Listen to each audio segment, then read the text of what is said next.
podcast. I am your host, Robert Patrick Lewis, and as always, I thank you for being here, thank you for listening, and thank you for telling a friend. Again, we're up on iTunes now. We've got Libsyn, our third-party company, and we just upgraded, so now I can see all of our statistics about how many downloads we're getting, and I can track all kinds of metrics. And Trinidad and Tobago, we have listeners out in Trinidad and Tobago, which is pretty cool. I get a breakdown of all the downloads in the world, where they're coming from and all that good stuff, and we're increasing exponentially with every episode. So thank you guys. Thank you so much for telling your friends.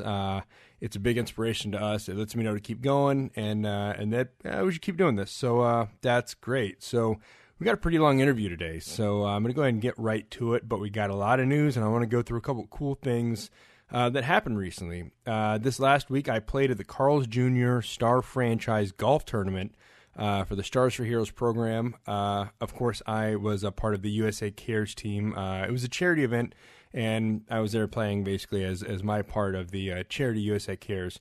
It was really cool. We raised about $80,000 there that day for USA Cares. I met a guy, Anthony, from another charity called Stand Up and Play, which is really cool. They make these really interesting contraptions for people that are disabled, that basically, they told the story of a Marine who basically stepped on an IED and lost his torso from the waist down. People with cerebral palsy, all these other things that couldn't basically stand up on their own.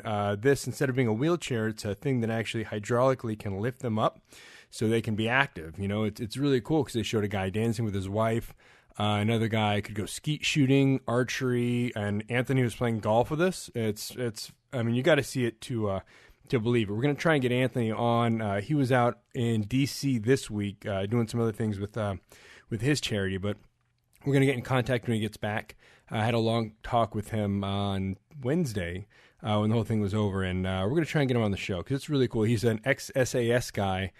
He actually got shot in Basra, and I guess it severed his spinal cord, so he can't move anything from the waist down. And it's absolutely amazing. You got to love the drive of these guys that don't let something like that stop them.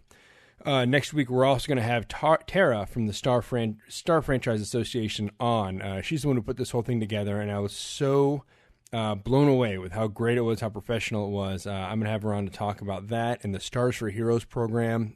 So any of you out there listening, if you're on the West Coast, you can go into Carl's Jr. If on the East Coast, or the South, you can go into a Hardee's anytime the next month, I think. It should be starting Monday, or started last Monday by the time you're hearing this. And they have a Stars for Heroes program. So if you buy a star there, I think it's $1. Every 100 pennies, every 100 cents of that dollar goes directly to these charities. So USA Cares, Stand Up and Play, and some other charities they deal with. They deal with some really, really good, great charities. We get to meet a lot of them, Dream Foundation, and some others. We got to meet some great guys. All of the money goes to these. Thank you to Carl's Jr. Thank you to Hardee's for doing that. And we'll have Tara on here to talk about that a little bit in the next episode. So I wanted to go on and get on my soapbox today and talk a little bit about free market. As a conservative guy with a business degree that works in hospital administration, I'm very business friendly. I like the concept of free market. I do not believe we actually have a free market. As long as there are subsidies and welfare, bailouts, all these other things that are going on in the world, they basically tell us, as much as we like to rant and rave and preach about our freedom and our free market and all this other stuff, we don't have a free market if you actually look at it. But the interview went a little long today, so rather than me hem and haw about it and just run my mouth about it, it just so happens I actually watched a great documentary last night that kind of goes into that and how that came about. And actually, our guest today, Chris, a.k.a. the Bonafide Hustler, we kind of got into that because he has a psychology degree, and what he does is, I think, the pinnacle of capitalism, if you really think about it. And we get into it in the interview. But I also mentioned this, but I want to go ahead and preempt that. So the documentary I watched was called Ethos. It's really good. It's narrated by Woody Harrelson, which kind of sets you off a little bit. But it's a great one. You should watch it because it kind of shows what is going on in our society and how it's come to this, and possibly where it's going to lead if we don't change things, and how we can change them. So if you like this podcast and you like kind of the crazy things that I have to say, then you'll probably like that documentary. I watched it on Netflix, so it's streaming on Netflix. I'm not sponsored by Netflix, have no endorsement for Netflix, but it's a really easy way to watch it. I know a lot of people do.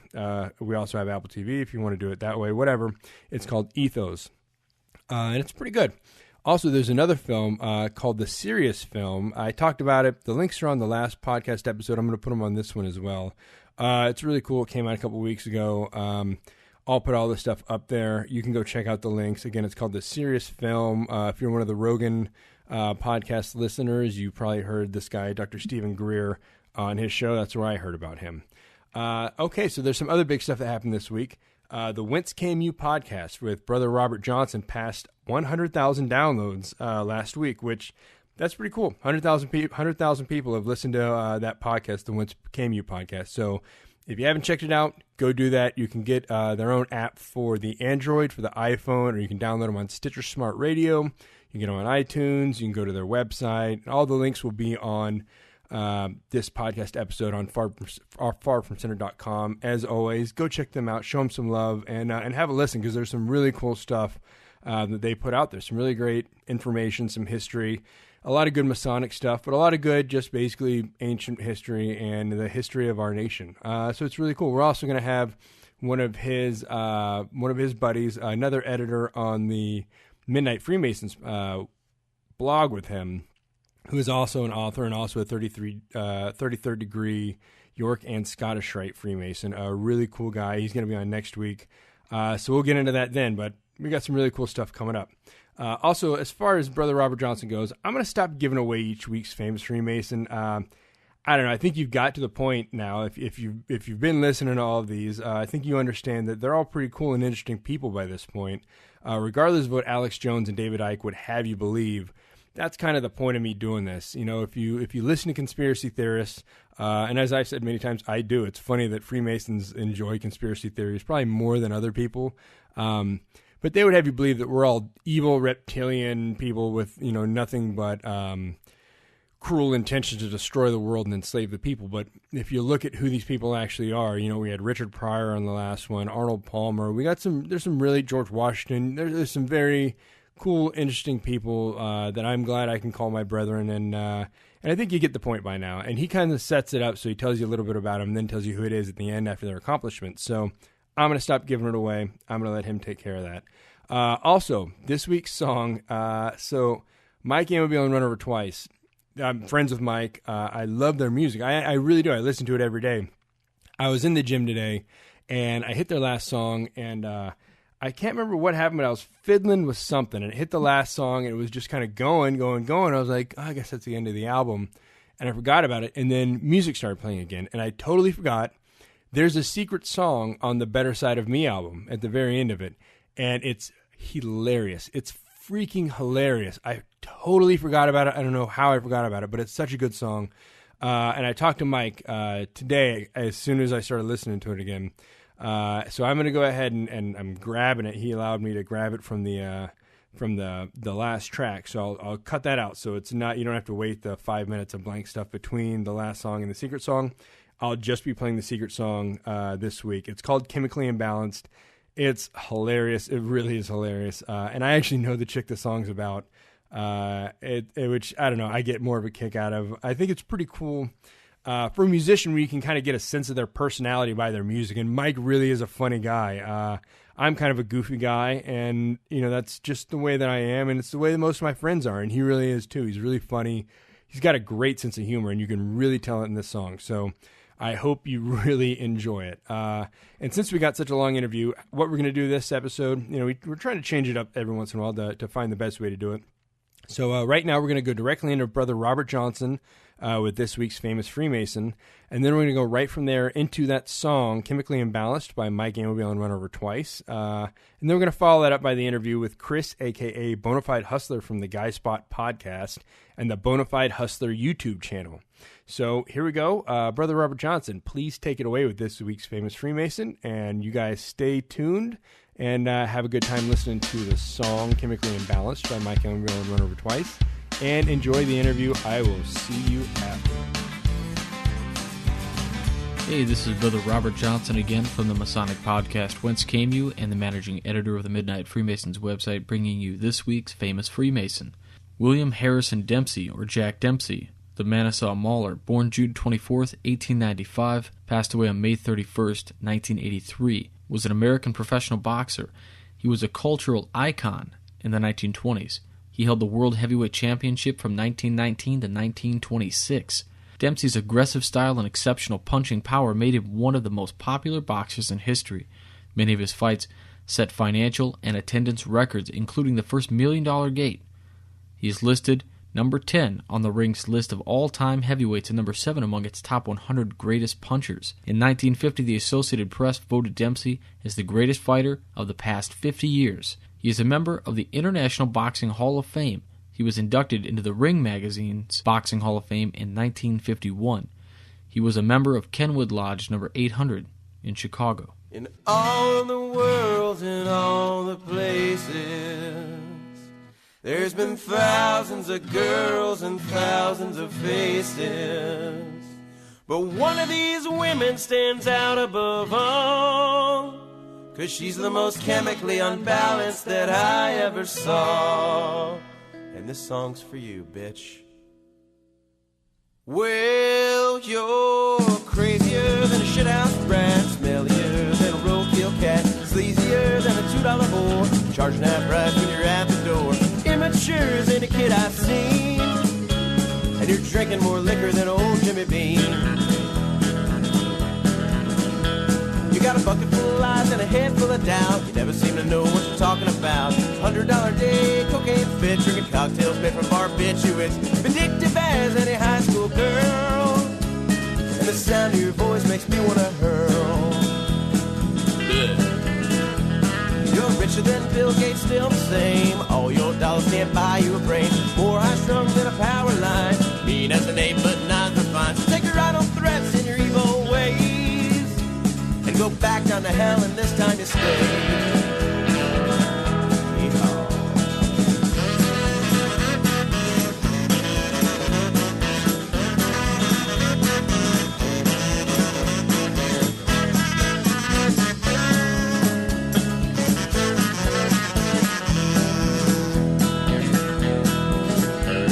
It's not your fault that you act like you do,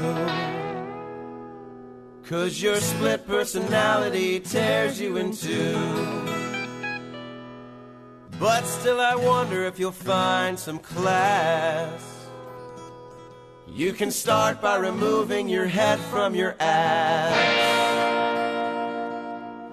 And even though you have huge titties of the silicone kind, all the titties in Texas could not change my mind. That you're crazier than a shithouse rat, smellier than a roadkill cat, sleazier than a $2 whore, charging that price when you're at the door, immature as any kid I've seen, and you're drinking more liquor than old Jimmy Bean. You're drinking more liquor than old Jimmy Bean, and you're drinking more liquor than old Jimmy Bean. All right, so here we are sitting down with Chris, a.k.a. the Bonafide Hustler. He is also on the Guy Spot podcast. That's how we came in touch. I was on this show a few weeks or a month ago talking about my book, and we hit it off. I knew we were going to really get along pretty well, so I wanted to have him on this show to talk to him a little bit. You can find him on Facebook. Check out the Bonafide Hustler. He's got his own YouTube channel, the Bonafide Hustler 1. And he's also on Twitter at YouTube Hustler. Chris, Bonafide, how are you doing? Thanks for coming on, brother. What's going on? Beautiful Sunday. Yes, it is. And you're over there in Austin, Texas, and I'm out here in Los Angeles. And, it's one of my big things. If you put two people next to each other, and I don't know anything else about them except for where they're from, and you got one guy from Austin and one from Los Angeles, I know I'm going to like the Austin guy and hate the Los Angeles guy because everybody out here is a douchebag, man. That's just the way it goes. But for us, I knew we were going to be birds of a feather as soon as I knew about all these different things and all the different fires that you got burning, all the different stuff you're working on, because that's just the kind of guy I am, and I wish there were more people like that in the world. But the first thing I got to ask, man, because I think it's my job It takes a lot. I have a very small circle of friends, and I think it's my job to embarrass those friends, especially my closest ones.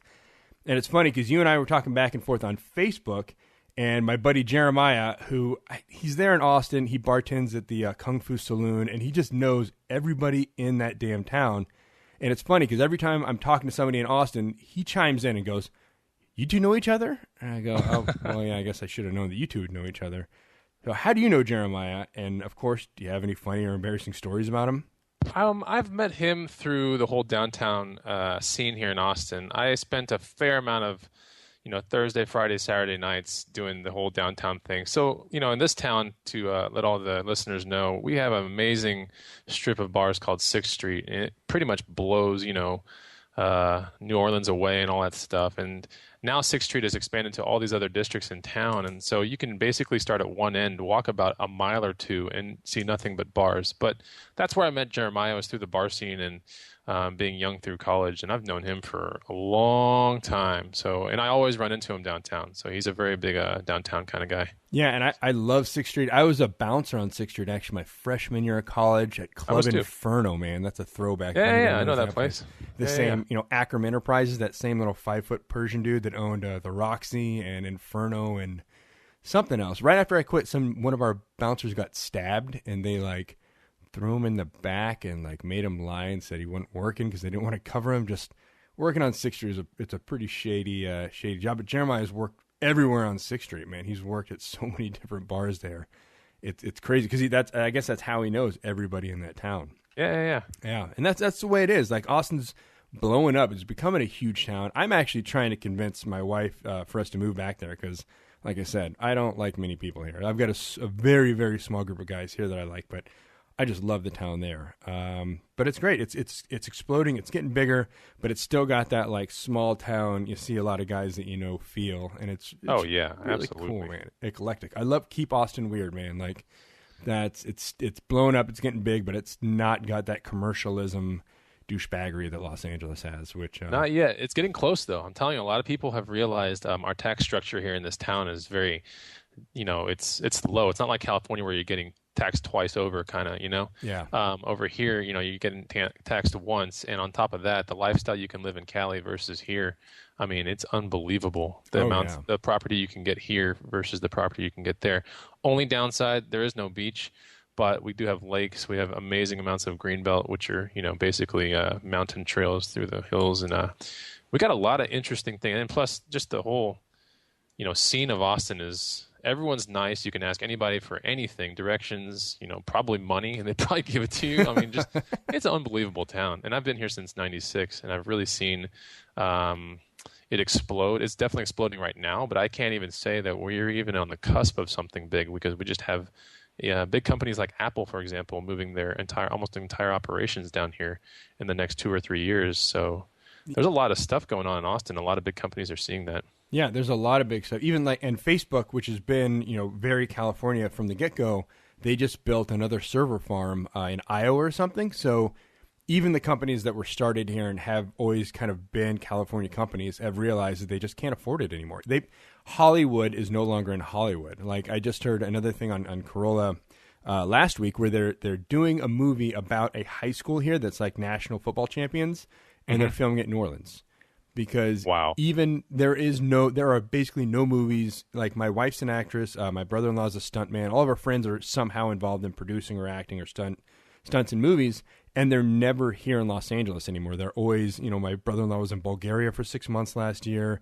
They're always in, New Orleans, Canada, Florida, Michigan, somewhere else because nobody can afford to be here. No business can really afford to be here anymore. Yeah, I heard they're also trying to make it hard for the porn industry, for example, to operate in California as well. I think I just read an article about that, or maybe I just saw it in passing on Facebook, but how California is getting real strict about their permits, Yeah. And to film. And so all these porn people and stuff are just leaving. They're the hell with this state, That's kind of sad because, I mean, you really looked at, not that I watch a lot of porn because I don't, but a lot of people would equate California and West Coast lifestyle to the birth of that industry or, close to, Yeah. And that's just sad that they're just trying to do all these things that really make people not want to be there. Yeah, it's bureaucracy at its worst, I think. I mean, it's the absolute worst of it. And they don't politicians here do not get it. It's a sliding scale where you tax. Movies were always where they got their bread and butter from their tax base. They taxed movies and other companies so much that they had to leave. So what did they do? They increased their taxes on the people. And now they're increasing their taxes on people so much that the people are leaving. So there's nothing left. All they can do is increase taxes. Every time they increase taxes, more people leave.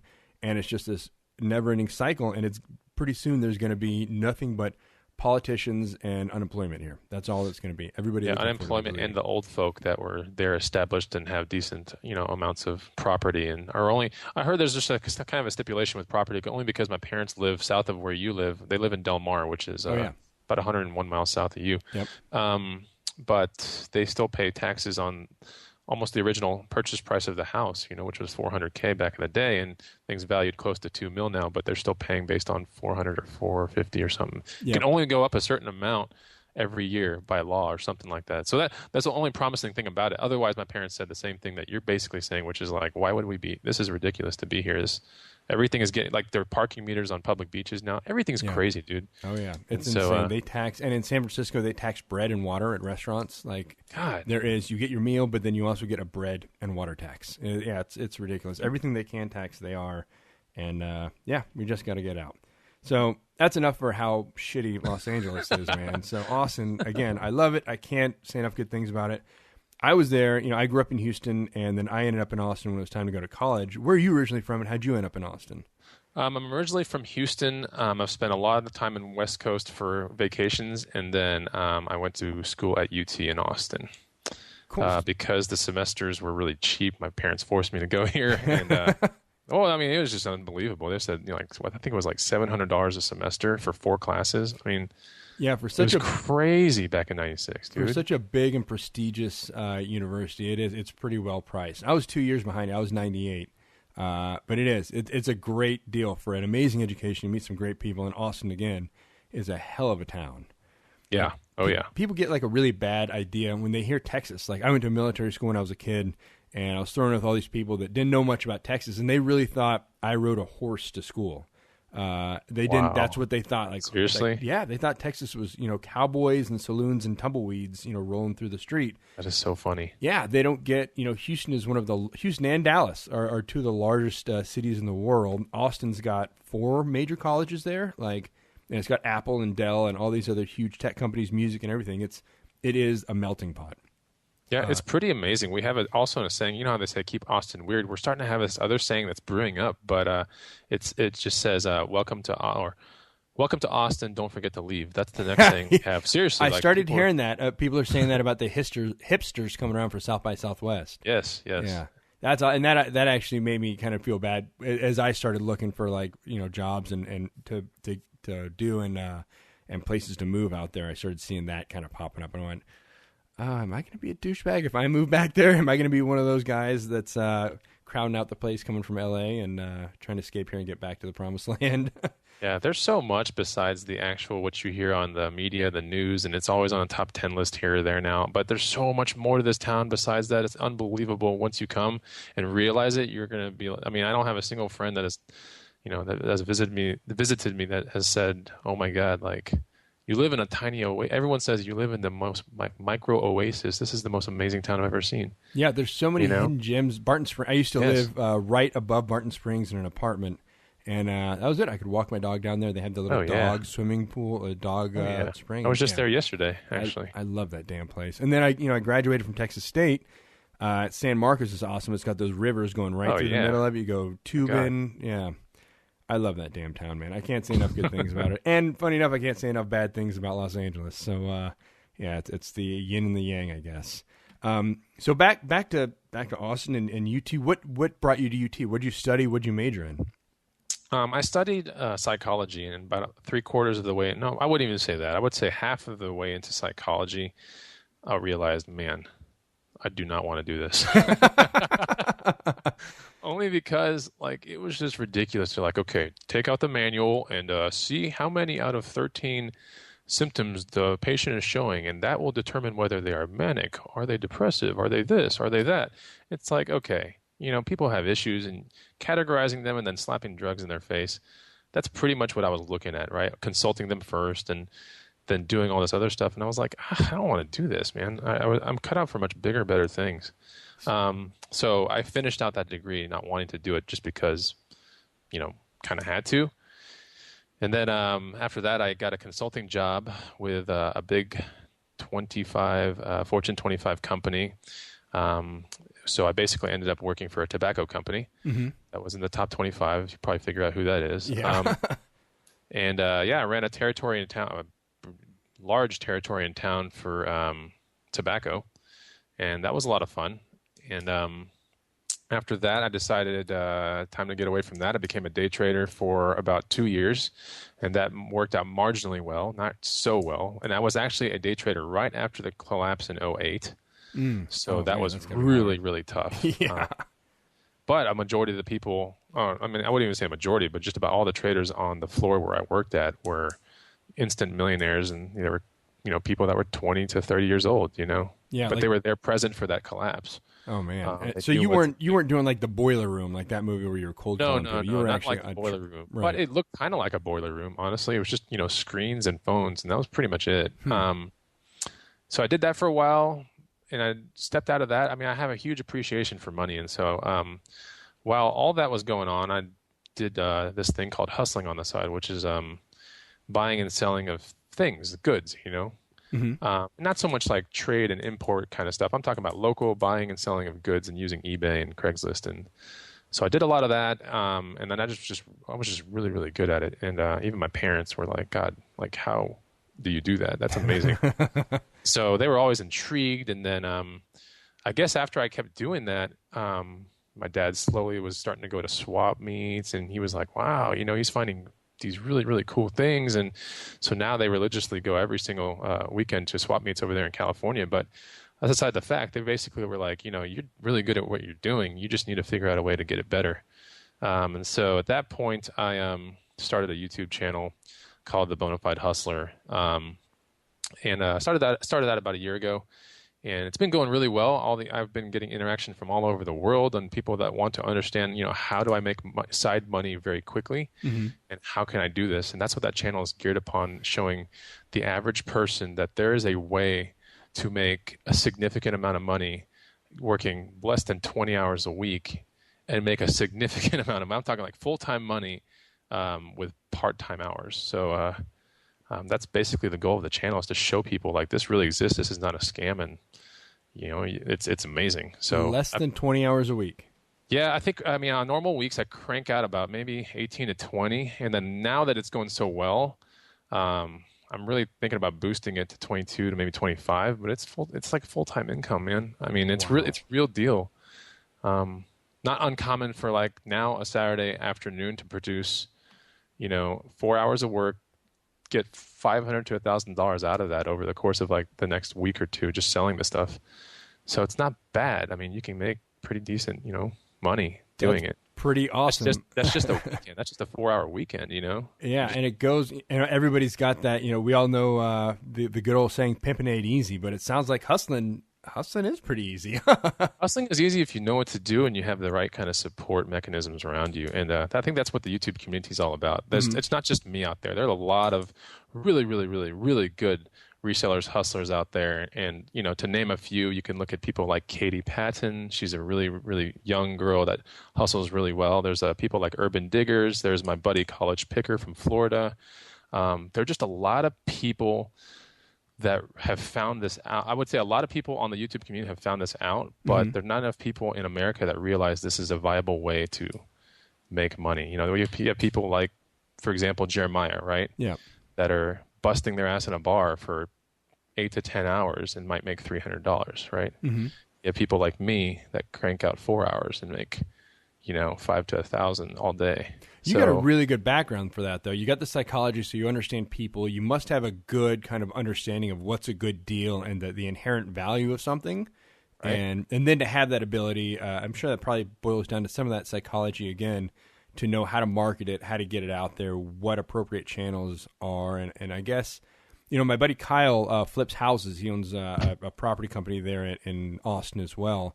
And he has a very set formula on whether or not we're going to buy a place. They go buy them buy houses at foreclosure auctions, and he has a very set formula on what kind of house it is, 3-bedroom, 4-bedroom, 2-bedroom, all stone, all wood, whatever, how much they'll pay for it is, whether they're going to rent it, whether they're going to sell it or flip it, or what they're going to do. Very, very strict formula. Do you have something like that, or is everything kind of like just, have you ever read Blink by Malcolm Gladwell? Is it one of those things where you can look at it and just go, I know I want it, here's what I'm going to pay for it?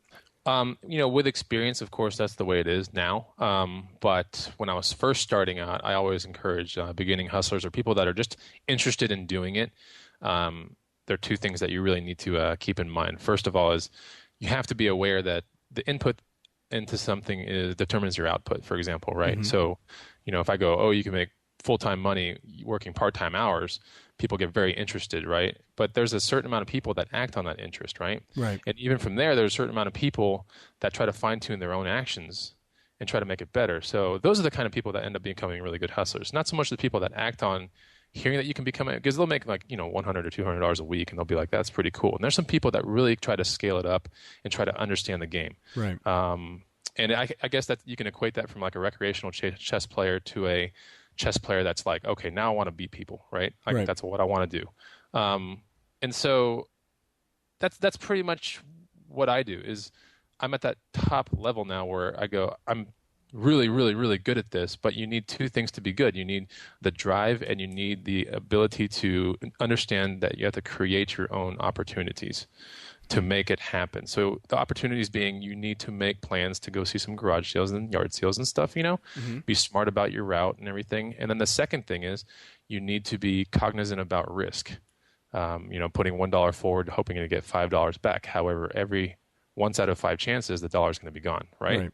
So you have to understand that kind of principle. And there's a little bit of mathematics behind the whole thing, but certainly not as much as, for say, if you've ever seen that 21 movie, right, where they're card counting in Las Vegas. Right. It's nothing like that much, right? It's just and there's nobody going to break your legs if you crap out on a bike. Yeah, exactly. But for example, that's just what it comes down to. You have to create your own chances, and you have to be educated enough to understand risk. And the third thing, I left this out, but the third thing is you should start hustling only the things that you're super, super good at. Mm-hmm. So I always encourage people to take a week and reflect on themselves, reflect on their entire lives, and go, what am I really, really good at? What do I have a collection of in my house? What do I understand very well? And for some people, that might be, I really appreciated, Nintendo games back in the day. I had a lot of them. I know them. I remember how that system worked. I remember how you had to blow into games before you put it into them. Remember, what I'm talking about? Yeah. And the Game Genie, man. That was my favorite thing when the Game Genie came out. Which one? The Game Genie. You remember it was the cheat codes? Yeah, it was the cheat guy, yeah. But that's what I'm saying is like there's certain things in everybody's life that they understand everything about, but they don't realize it until I say, hey, look back and figure out what that thing is. For me, that was bicycles. That was remote control cars, bicycles, and a little bit of the video game stuff. But, I'm pretty good at that stuff now. I'm really good at that stuff to where I can basically blink my eyes and go, I know I want it, Mm-hmm. The risk is calculated within a fraction of a second, and I know exactly what I've done. I've hustled 10,000, tens of thousands of bikes in this town now. It's not uncommon for me to just go somewhere downtown and see one of the bikes that I've previously hustled in the past 9 years, locked up on a street corner somewhere. I've done a lot of business, so I know it really well. Yeah, and I follow you on Facebook, and I noticed that's one of the biggest things you have pictures up is about bikes. There's all kinds of different bikes. Yeah, they're just money makers, man. I mean, if you know what you're doing, you can flip 5 bicycles and be at $800,000. Man, I flipped 3 bicycles last week, and I was already at $700. So really, yeah. I mean, you just have to. That's a pretty good profit. Or you just got to find somebody that's selling it for a great deal and know how much you can sell it for on eBay or whatever, right?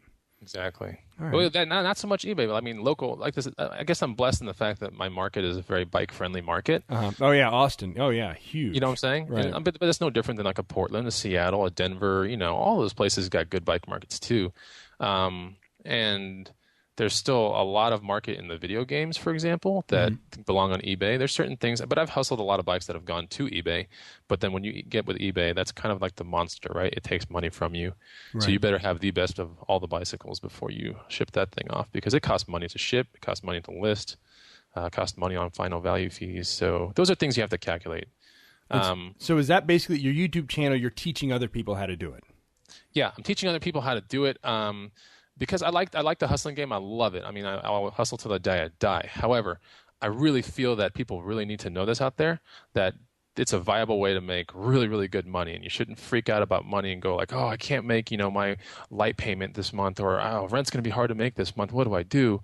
I need to get a job at Starbucks or something. I need to get something part-time now.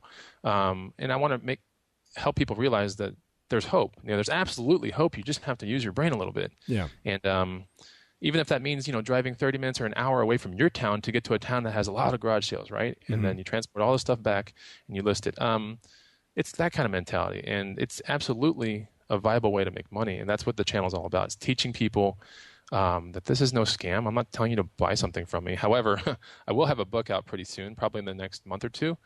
And that's pretty much what that book's going to be about. It's going to reward me for my teaching abilities, right? Because that's what the channel is all about, me teaching people how to do it. And some people now in this world, it's hard to understand, but some people like visual learning, like just videos, and some people like to read.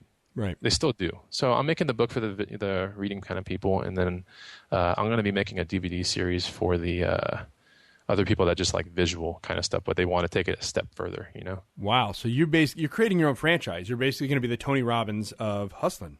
That's basically what I'm going for. And, it's funny you say that, because every single month I get some sort of comment in my Facebook saying, dude, your communication style is amazing. You need to be speaking to people and standing up in audiences. You are, like they say, the Robbins of this business. You're confident. You know exactly what you're doing.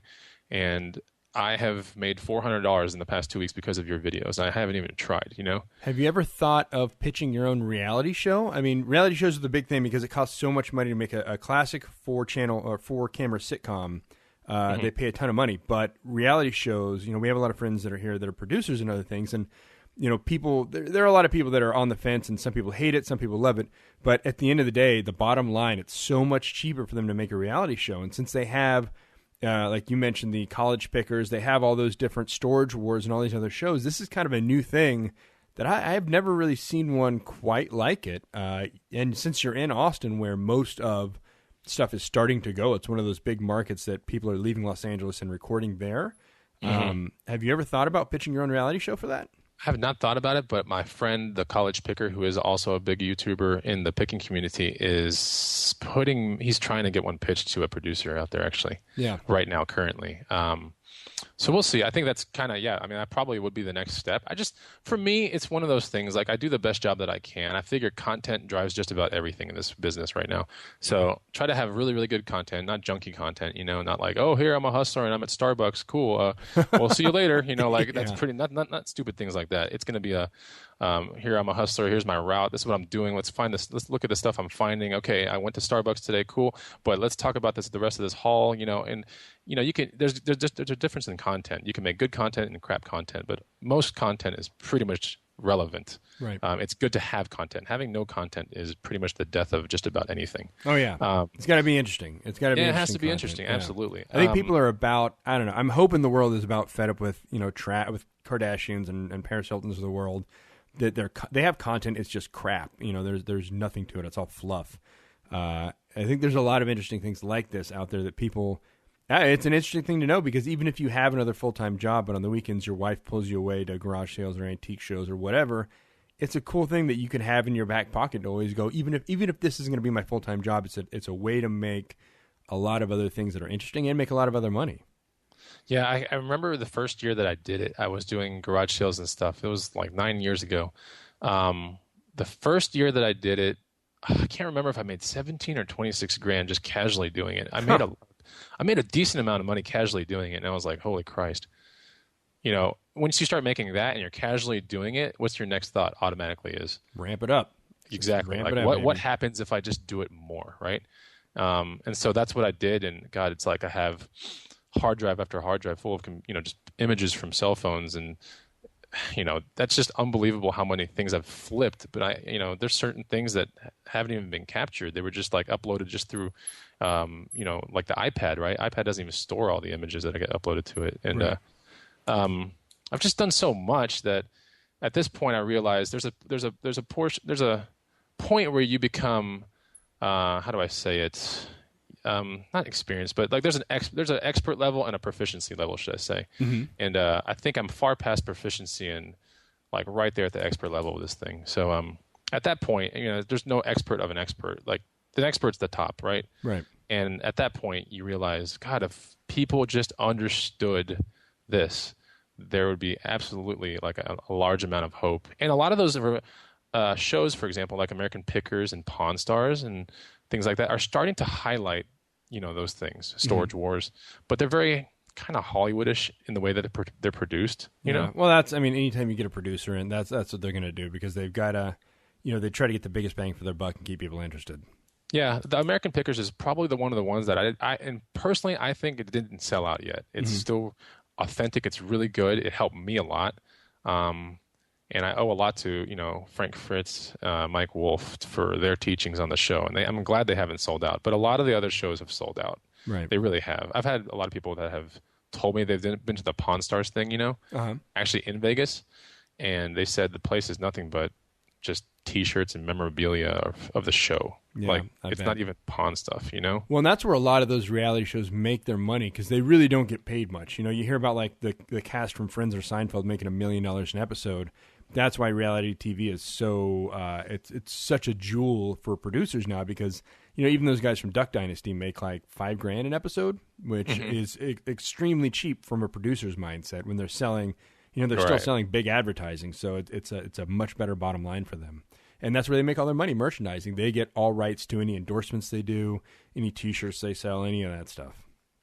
So, yeah, I figure it'll, one day it'll come. I think once my products are fully out there and everything is ready to go, the website's up and running perfectly. At that point, I think I'm going to probably, one of my plans is to blitz radio stations, and podcasts. Just blitz them, with just, this is who I am. If you ever think I could be of interest to you in an interview, then, this is where you can reach me. And then I just figure out if someone thinks it's interesting enough, and someone's going to think it's really interesting. A lot of people that I've done interviews with are just like, that's fascinating. And their listeners will start hustling, right? They will actually start. And some get back to me on Facebook saying, God, I started, and holy Christ, talk about hope. Yeah, and if any of our listeners want to do that, we'll put all of your links on farfromcenter.com under this episode. So if you want to go follow the Bonafide Hustler YouTube channel, if you want to follow the Bonafide Hustler Facebook page, or YouTube Hustler on Twitter, and get some updates and get some knowledge on how to do this for yourself, it's capitalism at its finest, so I think it's a great thing. And that's awesome. I mean, one man's trash, another man's treasure. Like something that somebody's selling, there's some intrinsic value to that, and somebody else will have more value than the person that's selling it. Yeah, that's true, Rob. One of the best things about it also is the fact that I think as human beings now in our society, with all the media and all the this and that, we're actually born to just be consumers now, right? We kind of are. I mean, it's like, well, they don't ever talk about saving anymore. Everywhere you go, it's like, buy this, buy that, sale, and everywhere you go, there's a sale. And it's just unbelievable how much money people spend on things that they don't realize they can get for 90% off if you just go to a garage sale, or wait and just go to a thrift store. Funny that you bring that up. Having a psychology degree, having that background, I watched this documentary called Ethos last night, and I've heard about this guy before from watching the stuff they don't want you to know on YouTube. Edward Bernays. Do you know who that guy is? Doesn't ring a bell, but go ahead. He's the nephew of Sigmund Freud. Wow. Really? And he went into marketing. He was the guy who basically coined the phrase public relations. And he was the first person to put psychology into marketing and advertising. And he was the one who basically changed the United States to a consumer culture.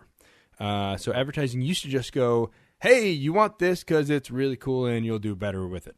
And he changed it from a psychology perspective to making people feel that they would actually be better or feel better about themselves with this product. So instead of just, an actor standing up there going, hey, I think this is cool, and all doctors, whatever.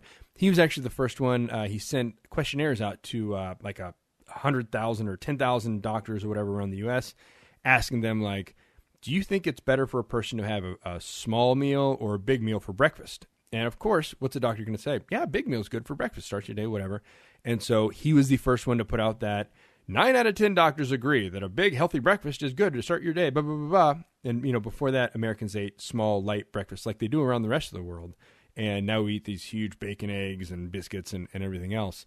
He was the one that turned us into that consumer culture. And it's because he had that psychology background.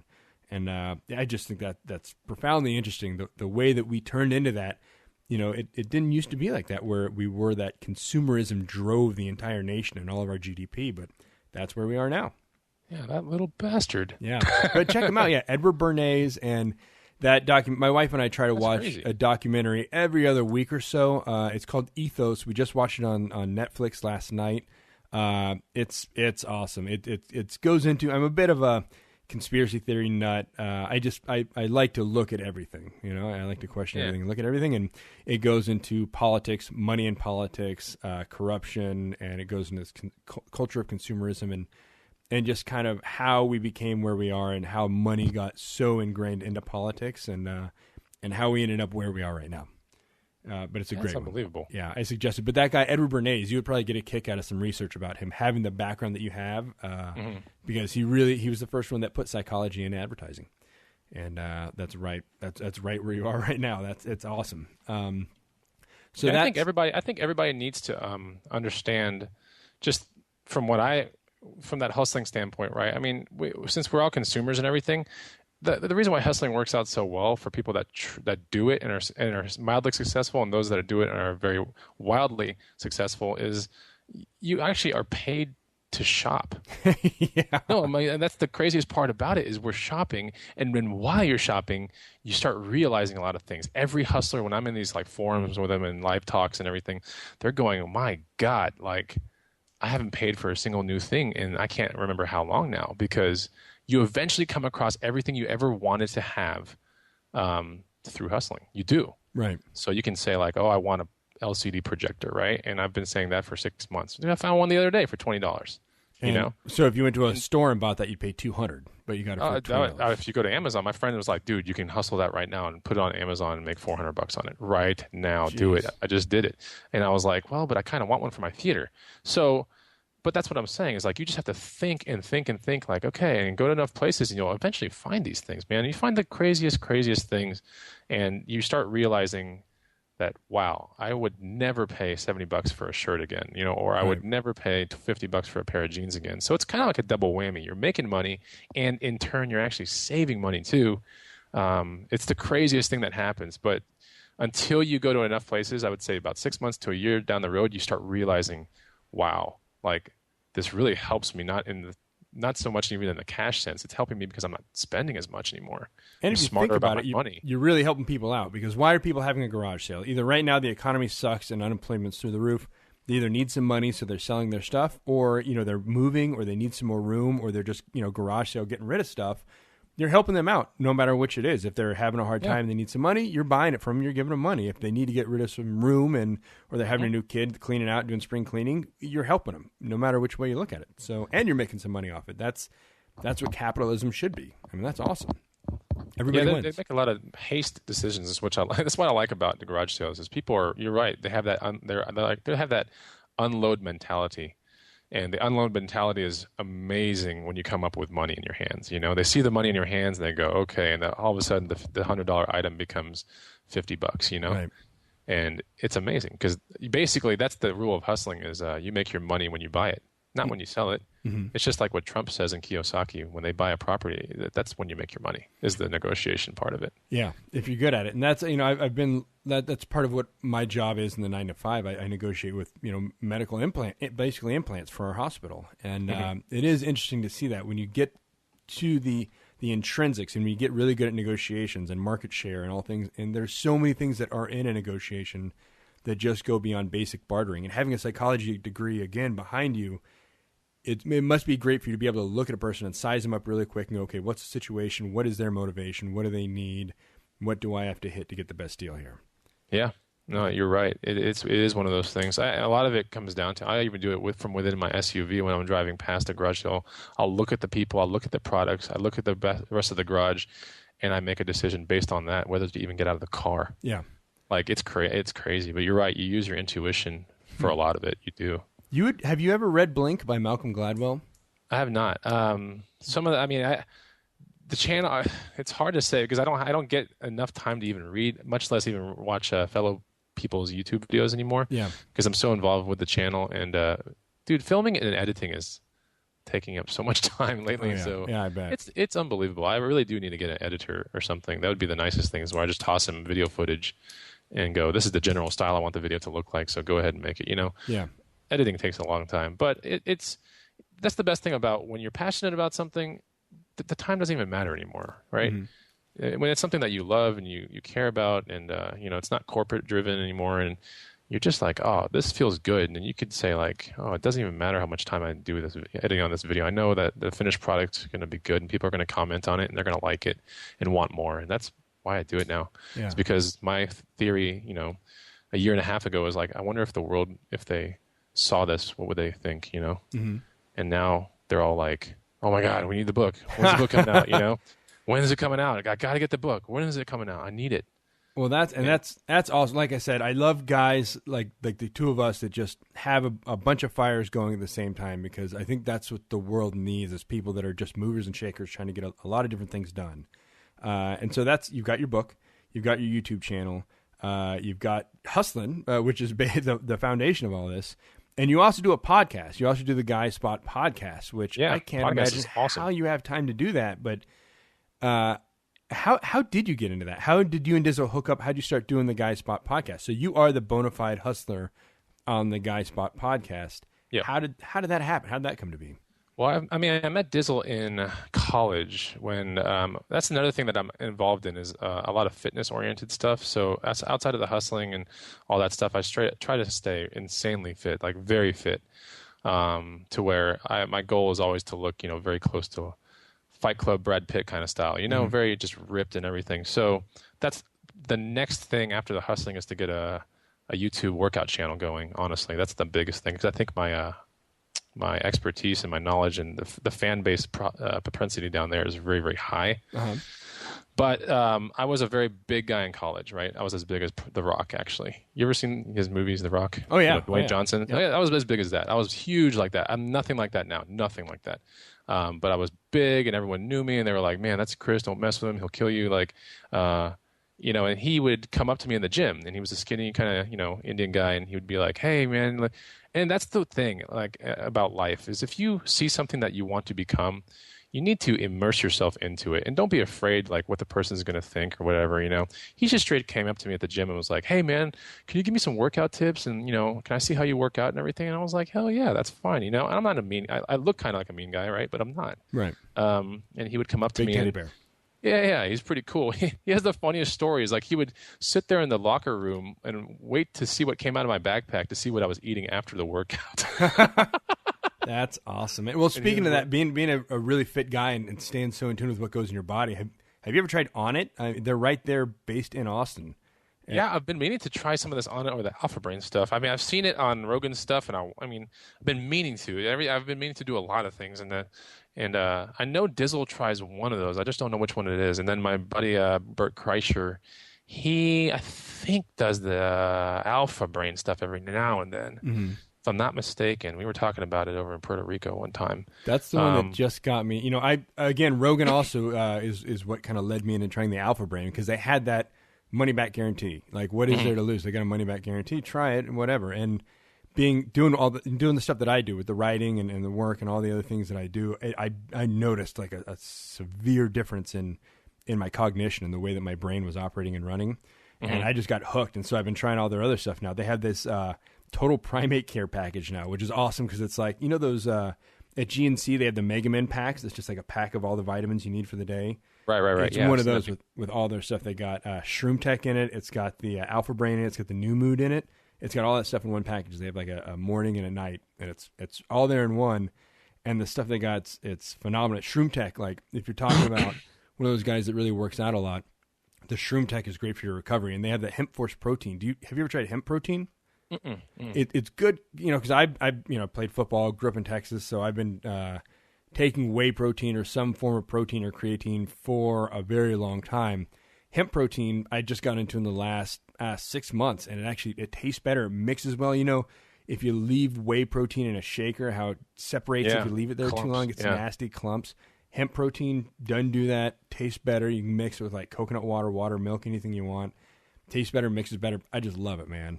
That's interesting. Yeah, and if you want to try their stuff out, they're one of our affiliate sponsors here. So if you use that RPL code at onit.com, they'll give you a 10% discount. And again, they got some money back guarantee, so you can try it. And there's no love lost. If you don't like it, tell them, and they'll send you your money back.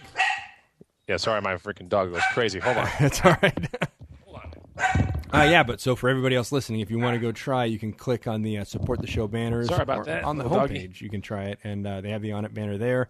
Or use that checkout code RPL, get yourself 10%, and give it a shot, man. So that's amazing. Bonafide, you got the book, you got the YouTube channel, you got the Facebook page, and your work. I mean, that's I just love that. I think that's great. What inspires you to keep going, man? What's the carrot on the end of the stick for you? It's just helping people. I mean, I help people the closest to me. I help my brother. Helping people is the most important thing. I even help Dizzle, and Dizzle, in return helps me. And I just think partnering up with the right kind of people in life is all that matters. And helping as many people, in the end, it's all that matters is what you gave back. I think, whether it be in podcast form or videos or someone halfway across the world that didn't kill themselves because they were in a money struggle because you helped them hustle, right? Right. It's just something weird, right? But that's really what it comes down to. I have a lot of people that just say, I was always looking for a way to make some money and do it fast and everything, and you really helped me out. I mean, it really brought new life to me and everything.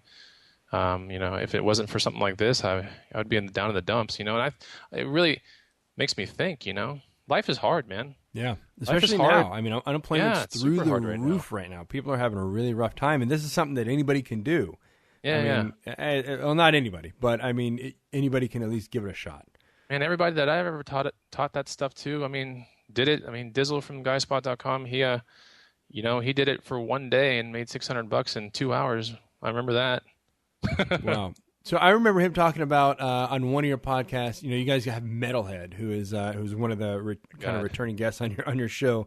Yes. And I remember Dizzle talking about driving down to sell him a camera. Was that him hustling? Was he hustling that camera? No, that's a camera that he actually bought, but he was giving it to Metalhead so Metalhead could somewhat get, he's Dizzle's a giver too, right? And so Metalhead always didn't have the means to buy something expensive, and so Dizzle sold him his semi-expensive camera for a little bit less, or a lot less, should I say, just so he could have, some fun and contribute to the podcast in video form and all that stuff. Yeah. So, Metalhead was part of Dizzle's super popular podcast about, I think it was in 2009, if I'm not mistaken, maybe 2007. Mm-hmm. But he had one called The Men's View, and it was a giant podcast that was it was heading in really, really good directions, but some tiffs and stuff with the cast. That thing eventually dissolved. But Dizzle's true ability lies in that podcast and really helping people in a very interesting way. It's informing them and being funny at the same time. And that's what I really like about him is he always keeps pretty high spirits. He's conspiracy driven too, like all of us. He's always wondering what's the other side of the story. Yeah, what's the whole story? Like, we've been in contact, the last couple of weeks with the Boston, the marathon bombing thing. Oh my God. We've been going back and forth because, it's funny. Like I'm a Freemason, and Alex Jones from InfoWars thinks Freemasons are at the bottom of every conspiracy theory, but every Freemason I know loves conspiracy theories. So we all love Alex Jones, even though he thinks we're really? the worst things in the funny. world. Yeah, it's funny because every time I meet, I've got, out of a group of 40 or 50 other Masons, when we have our meetings, there's like 10 of us that are in the corner that are talking about the conspiracy theory stuff because it's funny. And I mean, part of it's funny. I think maybe we pay such close attention because they think we're a part of it, and we kind of laugh because at the end of the day, Masons can't, our biggest decision is, should we have chicken or fish for dinner at our meetings? But it is like, that's one thing we all have in common. We all get a kick out of it. And Dizzle and I we're linking back and forth with all these other, news articles and stories and InfoWars and there's this other site that I like called The Government Has Failed Us and the Conspiracy Archives, and just shooting each other links back and forth. It's funny how much. It's funny how people that like the same things, like we all we're all fans of Rogan. I'm a big fan of Corolla, and I think you guys listen to Corolla a lot too, and we all kind of end up in the same circles. Yeah. So let me ask you, Rob, who did it? You get one. A very quick one sentence. Who did it? The jury's still out. That's I don't like to rush to judgment, especially when every media outlet has been like caught red-handed with false reporting. There's so many ideas. Like there was that Craft International thing that a lot of people were talking about, but you don't know if that's, I don't know, even on the InfoWars thing, they showed the pictures of the guys in the streets and the pictures of the guys in uniform with a picture of their unit.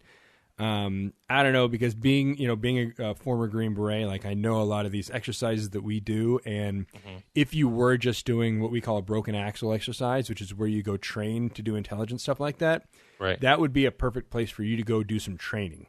Now, the people who ran the marathon and the Boston PD wouldn't even know that they were doing that because they're just going out there practicing, essentially. Okay. And when you do these practices, it's a full dress rehearsal because you got to go out there and make sure that you can do it unnoticed, that you can do all these other things. They obviously didn't do a very good job of being unnoticed. But there's so many different variations there. When I was in Iraq, Chechens, like most of the worst snipers we were tangling with were Chechens.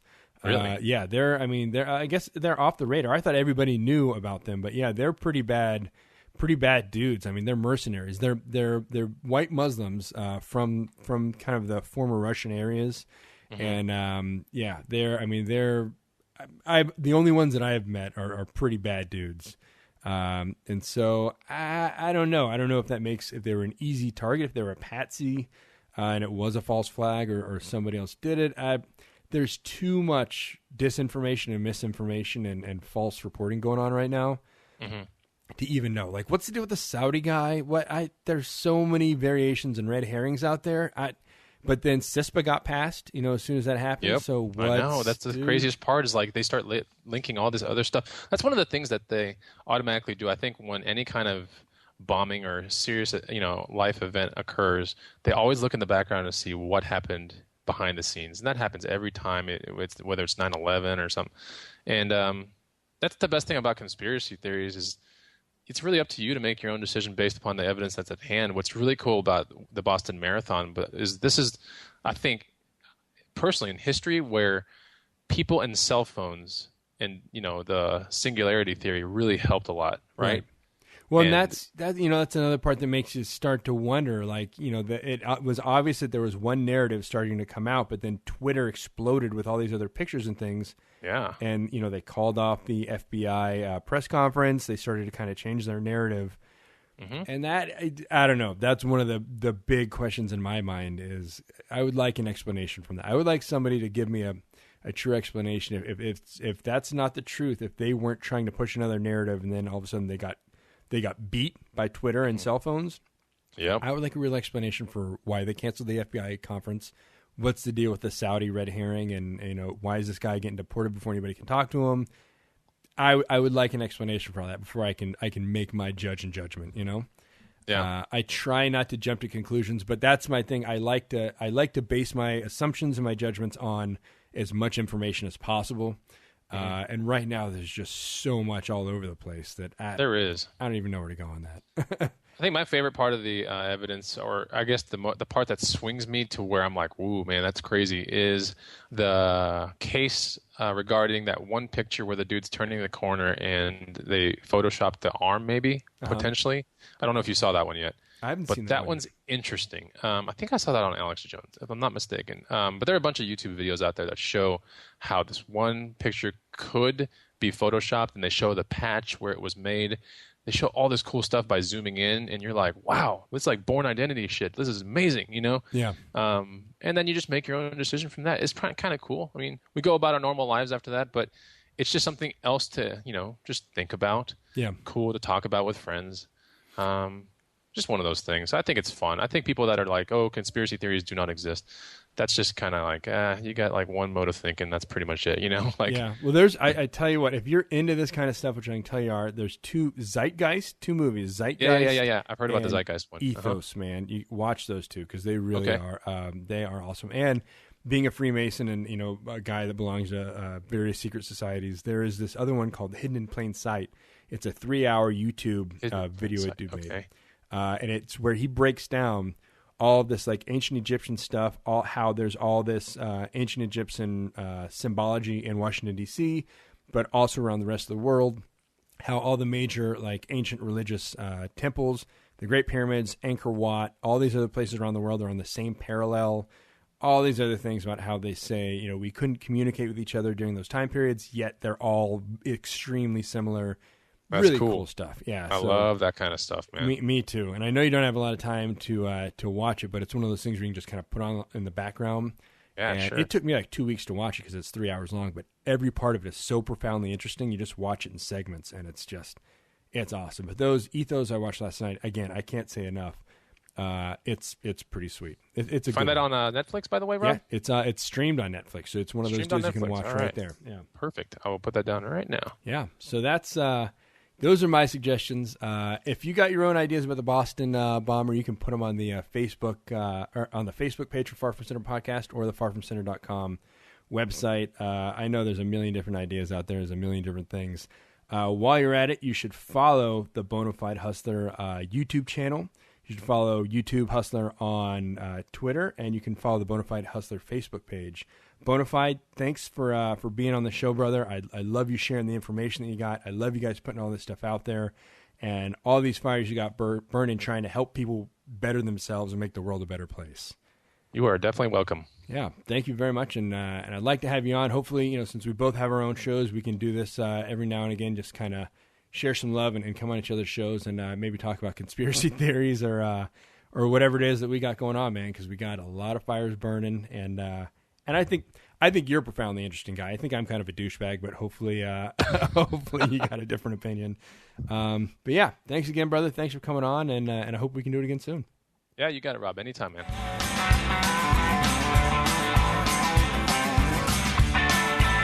Okay, so thanks again to Chris, a.k.a. the Bonafide Hustler, for coming on and giving us that great interview. Again, if you want to check out their podcast, The Guy Spot, you know, it's one of these things between podcasts. When you find other guys that you really get along with and podcasts that you kind of fit the format, we have a tendency to kind of go back and forth. We've got some other podcasters that'll be on here.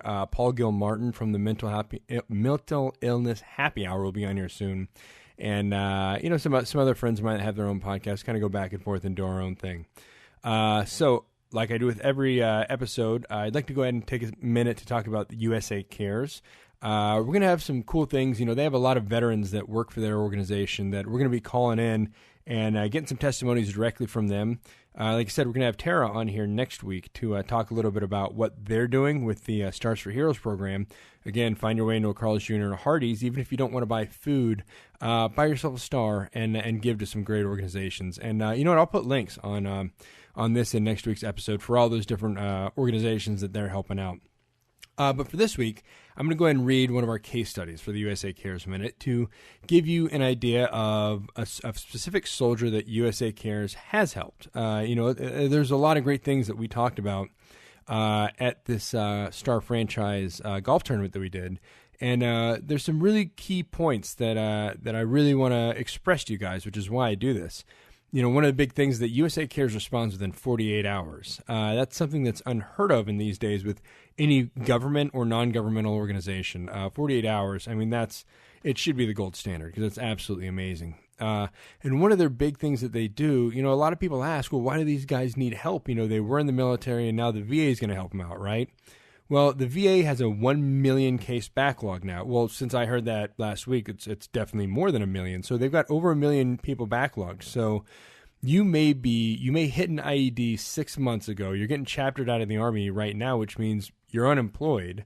You're still shell-shocked and pretty banged up. The VA is saying they're going to give you benefits, but it's going to take them, who knows, anywhere from 6 months to 6 years to actually come through with those benefits. That's where USA Cares come through and help. They're what we call the first responders. They're right there as soon as you need them, and they're doing a lot of help. And now, in the long term, you are going to get help by the VA, but there's nobody there when you're in that gray area. You're out of the Army, you don't have a paycheck. That's where USA Cares is there to help. So I want to go ahead and tell you about a little story about a specific veteran that they did help. So this veteran served until 2008 after completing one tour in Iraq in 2004 to 2005. The veteran was placed in residential treatment for PTSD in 2012, but had to quit early because she could not afford to be on leave without pay from her civilian job. The veteran has been diagnosed and rated at 0% for her PTSD, which means she's diagnosed, she has PTSD, but she's getting rated at 0%. She's not getting any money. She's been fighting an increase for the past 2 years. The veteran has been placed again in residential treatment and has to remain for the extent of the whole treatment in order to get an increase for her disability rating. She will be at Waco, Texas for a total of 7 weeks, and then will be transferred to Temple, Texas for more treatment. She was already on leave without pay from her job prior to her bed date and was falling behind. She is also pending a divorce with her active duty husband, who is being med-boarded out for his PTSD as well. This family has been ripped apart financially and emotionally due to the invisible wounds of war. USA Cares assisted with the client's cell phone bill since she needs to remain in contact with her family. And so that's one of the things that, we talked about a little bit also. I've talked about on other people's podcasts, on other episodes of this. One of the big issues with PTSD is, for me, I'm here in Los Angeles. The West LA VA is a huge one, and we have great people here that have a great program for PTSD, but not everybody is in an area that has something like this, and that's one of the things that USA Cares does. If you need to travel somewhere else, if you have to take leave from work, or if you get fired from your job for having to go get PTSD treatment, if you can't afford a plane ticket, if you can't afford your house payments while you're gone, they step up, they take care of it, they remove those financial barriers to you going and getting the help that you need. So that's just great. I love these guys. I can't talk about them enough. Next week I'll have Tara on here to talk about them as well, because I'm sure you guys get sick of me, just saying it over and over. But, I really try not to repeat myself. And this is about USA Cares, because this is how much I feel about them, their cause, and what they're doing. I've met all of them. I was with Peter for a couple of days this week. I was with Patrick playing golf, and I can't get enough of these guys. I love them to death. The whole family, the whole USA Cares family, love them, love what they do. Help them out, show them some love. Follow them on Twitter at USACares.org. Go to their website, usacares.org. Go into a Carl's Jr. or a Hardee's and participate in the Stars for Heroes program and show them some love. So now that we're talking about showing some love, while I'm at it, you can show us a little bit of love. We've got the Audible program. Again, can't say enough good things. When I was at this Carl's Jr. thing this weekend, I got to sign a ton of books. There was a bunch of books that they bought of my memoir, Love Me When I'm Gone, and I did some personalized autographs for all the people that were there.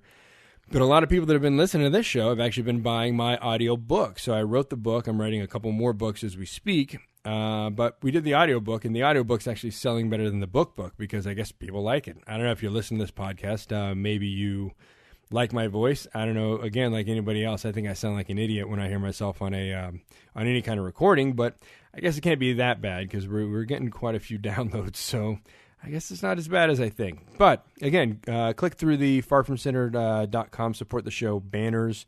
Go get your membership at audible.com. $7.49 gets you a year-long membership and 3 free audiobooks. Use one of your free audiobooks to get Love Me When I'm Gone, my memoir about my time as a Green Beret in Iraq and Afghanistan and Africa. Also, Bonafide and I talked about it a little bit, but you guys can use that checkout code RPO when you're going to Onnit. They have that new Total Care Primate package, which is amazing. It has all of the supplements that I talk about that Dawson's taking now, and he's into the shroom tech stuff. He's on a different thing. Every time I talk to him, it seems like he's found a new favorite part of the Onnit package, and he loves the shroom tech now because it gives you some energy. But it's all great. Again, I take Alpha Brain. I 100% support Alpha Brain, New Mood, and the Hemp Force Protein. I ordered, as soon as I found out about the Total Care Primate package, I ordered one last week. So as soon as it gets here, I'll report on that a little bit more. But again, use that checkout code RPL. Get yourself 10% off. And again, no money. It's a no questions asked, 100% money back guarantee. So you got nothing to lose. Like my mom always tell me, you got to try everything because it might be your new favorite thing. And again, 100% money back guarantee, 10% off if you use that RPL checkout code. You got nothing to lose. So again, thank you to everybody for being here. Thank you for listening. Thank you for telling all your friends. Again, I've been seeing our downloads all over the world, and some of them I get, like Taiwan and Germany and China and Europe and the places where I actually know people, South America and all these other places, but I'm getting some crazy hits for some crazy places, and so that's awesome. Thank you to everybody out there for listening. I hope you're enjoying it. Thank you for being here. Thank you for coming back.